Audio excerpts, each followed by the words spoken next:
Hey everybody, welcome back to Grr-Must-Errd Gaming. I'm Brother Mustard and I'm bringing you my new build for Remnant 2. So this finishes off my series of elemental damage type builds. You're looking at the Shocker, and let's talk about it.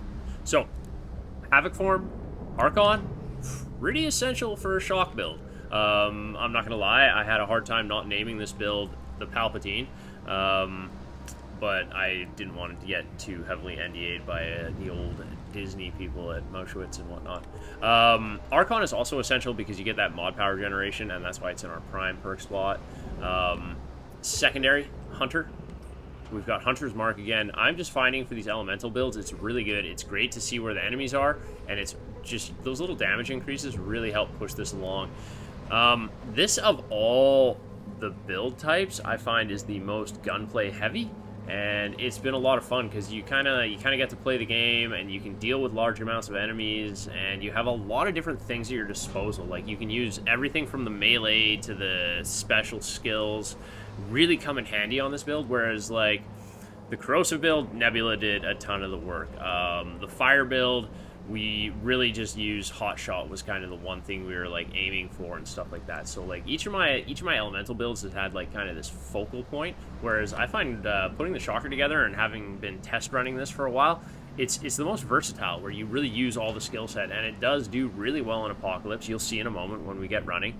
But this one is kind of like a jack of all trades when it comes to using all the tools in your tool chest. So let's talk about guns quickly here. So I put on the Bone Saw just for a switch up. Large magazine. It's got overflow on. You got feedback as your modifier. You'll notice that Bone Saw is at plus 19. It will be at plus 20 when we go in. I'm going to push this up a level. I have so many simulacrums. I just haven't done that quite yet. I kind of sit and wait and do those as I need them. So when we move into Imperial Gardens, that weapon will be fully leveled and we'll get that damage increase, though you don't really need it. I've been testing as is, and it does fantastic. Okay, so Enigma. Enigma is the gun for the Shocker. It's the baby, and it is one of the best guns in the game. There's a reason it is used so much, and I ran this for so many playthroughs. I only really switched off this once I was kind of done everything and just kind of want to start messing with all the different guns and mods that I'd collected. If you don't have Enigma, look it up, go get it. We've got Maelstrom on there as our mutator to help with the elemental damage, and Chaos Driver is very good. If you can get groups of enemies and you can put Chaos Driver down properly, it can eliminate tons of enemies, it can cover your back. It's a really great mod, and again, Enigma is a huge part of the build. Shocker.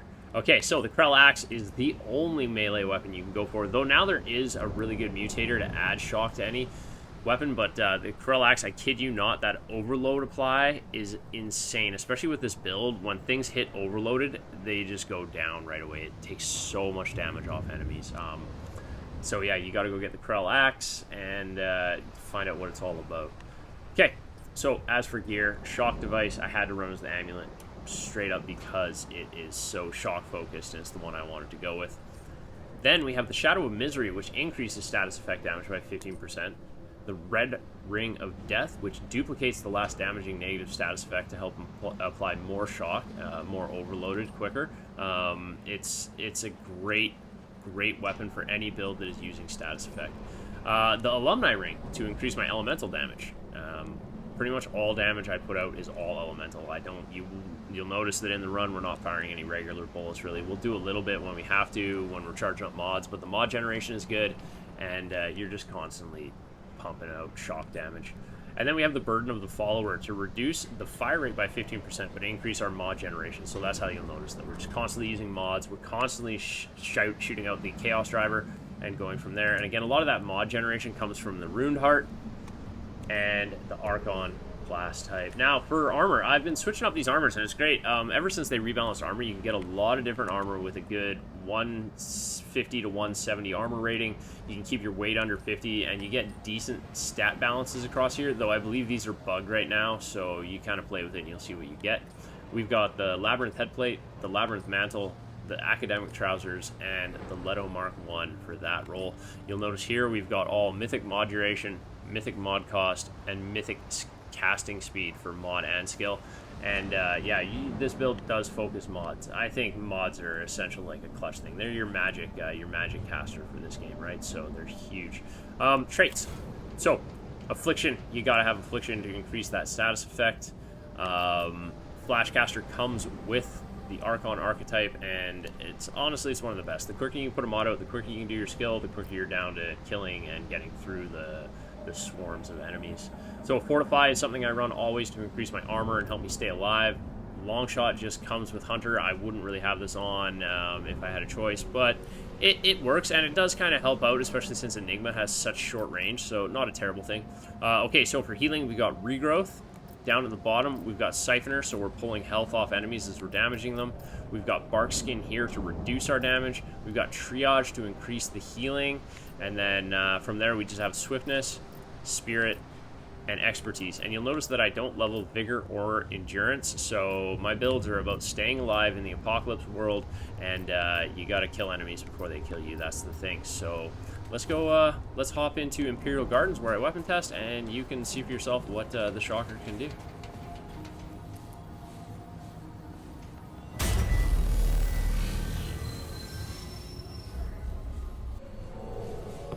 Alright, here we go, Imperial Gardens. We are en route to test out the Shocker. I've been running here for a while, and it holds up really well. It does a fantastic job. The thing about this build is that I feel like beyond anything else,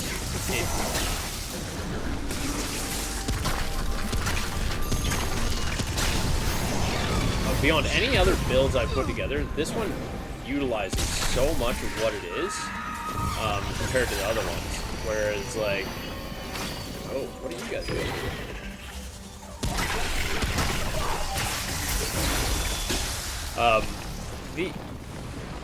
The Toxic Avenger and the Immolator both kind of really focused on like one thing to do that damage and to create that type of damage.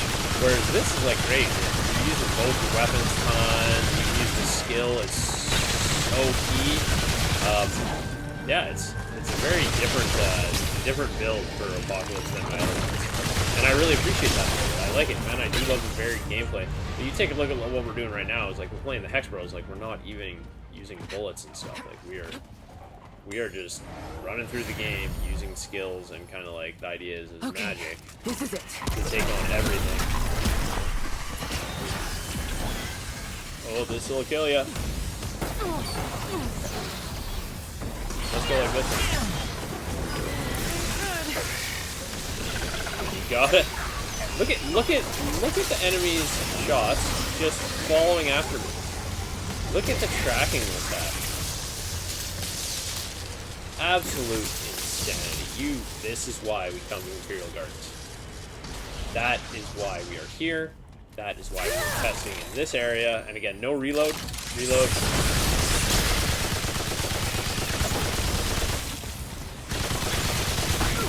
Oh, that's a hit. These guys will get you. If you're not careful, they will eat you right up. There's so many of them, constantly coming at you. I don't think any other world really does it quite like this one.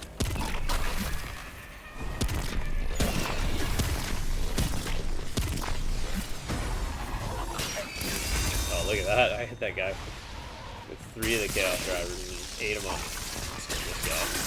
Overload. Shooting him with 1 more. The double stats effect is very good. Oh, here we go.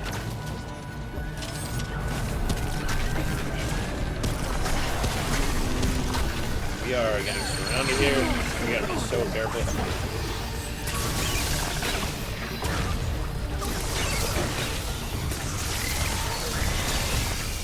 And again, oh my god.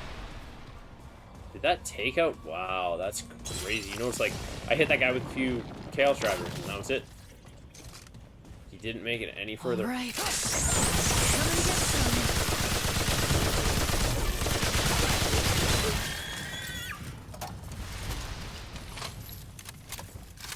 That's wild, yeah. And that's where we can look at, like, the actual power of the build, in my opinion. That's when it comes down to it.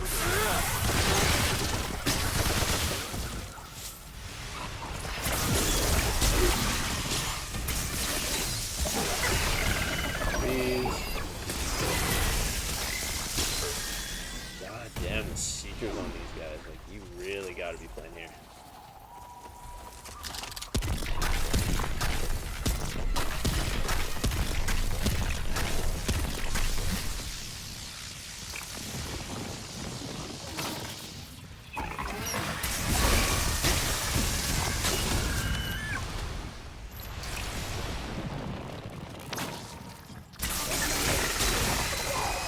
notice the mod power generation is incredibly quick too.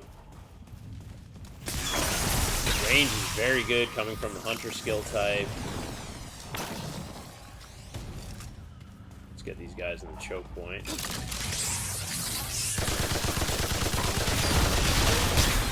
Uh-oh. This is not good. Get off.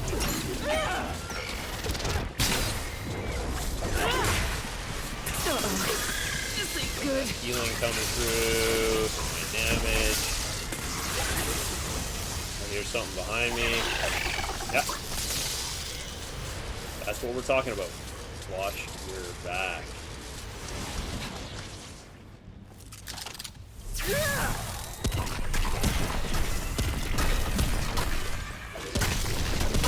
And when these guys get close, you get one or two in them. You just put a couple on the ground, and it just chews them up.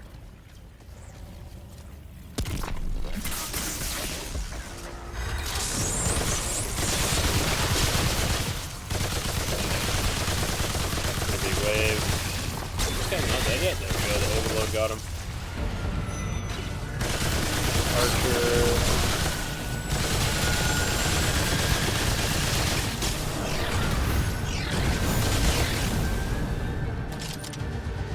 We got Archie.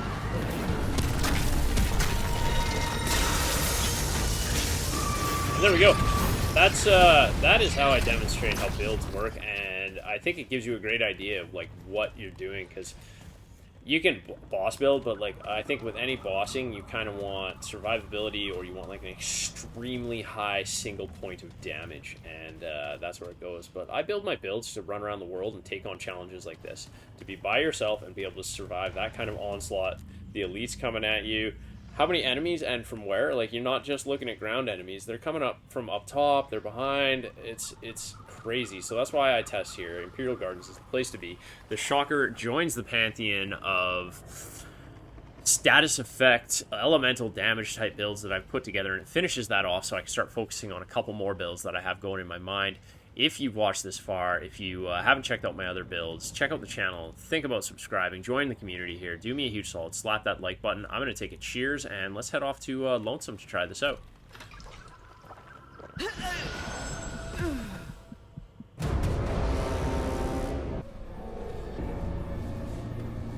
Alright, so we're in Lonesome.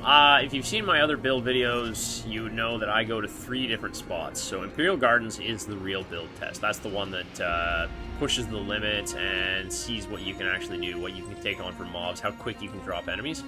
But I love this little choke point here because you can get like 5 or 6 enemies together and you can like kind of showcase different things and kind of melt them before they make it through the door. I just really, really enjoy being able to do this. And I always come here, and this is what we do. And I actually have a great idea for this one. This is going to be absolutely fantastic. So, we're going to get up top. We're going to pop our hunter skill. We're going to put these out.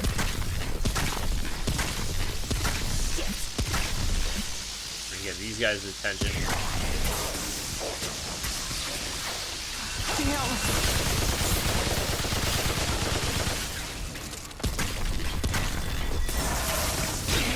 This, and we're gonna melt these guys.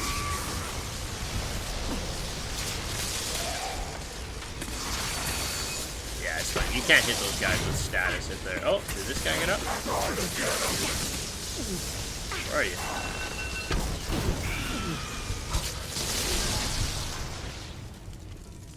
Yeah, that guy must have gotten caught on a corner. Anyways, it's quite simple. I just love going to that door and seeing how many different enemies we can kind of take out. And then come in here. These guys definitely do not like shock damage.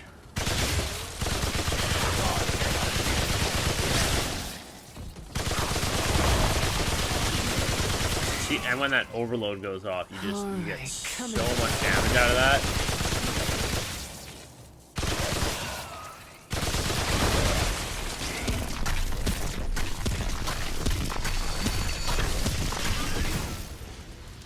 Gone. So yeah, this is just where I come in Lonesome. This is just another quick one. Now we're going to head to Narude and do a quick little round so we can see how this handles the final worlds enemy type, and from there we'll be wrapped up on the video. So come along for that also.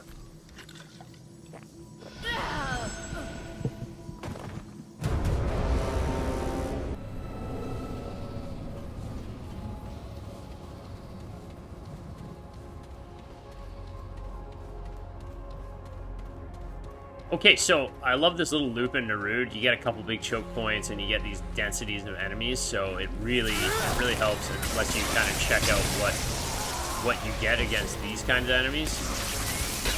And these guys, the zombies, as I think they are, they tend to be.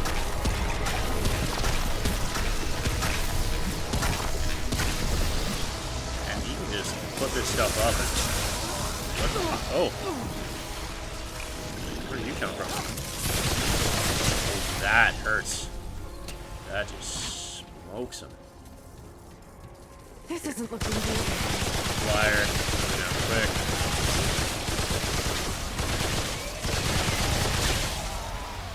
Yeah, that overload. Crazy. The Electrocutioner is great when you get that kind of running. You stagger on it.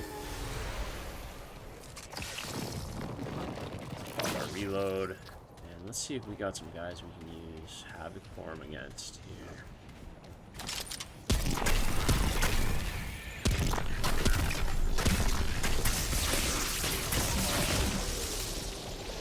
Yeah, see, look at the pylon. Chaos Driver just chewing through that guy. What else we got here? This guy. Yep, overload, second overload to finish him. Let's go.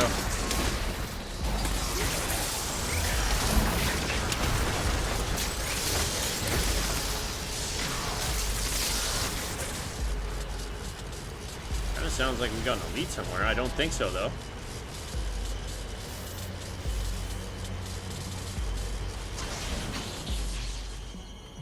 It definitely sounds like we got an elite spawn. Must be on the other side of the map. Anyways, I don't think I need to demonstrate anymore. When you can run the kind of runs I do with any build in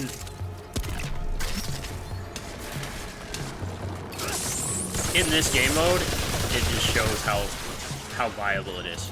And again, if you haven't seen my other build videos, I build my builds for world running and mobbing. I haven't built any builds for boss running yet. You know, we'll see when we get there. But like my joy in this game comes from like running around the worlds and taking on the mobs and collecting the different items from area to area. I think bossing is a very straightforward thing that you can use. Like I said before, you can use like a single point of damage to focus on that and look into some survivability. And bosses will go down. You know, they all have kind of this different technique to take them out, but like when you're in the world and you're up against like numbers, that's where you need stuff to be able to handle, in my opinion. So if you're not subscribed, join the community, do me a huge solid, smash the like button. This finishes it off. The shocker is done. Adios.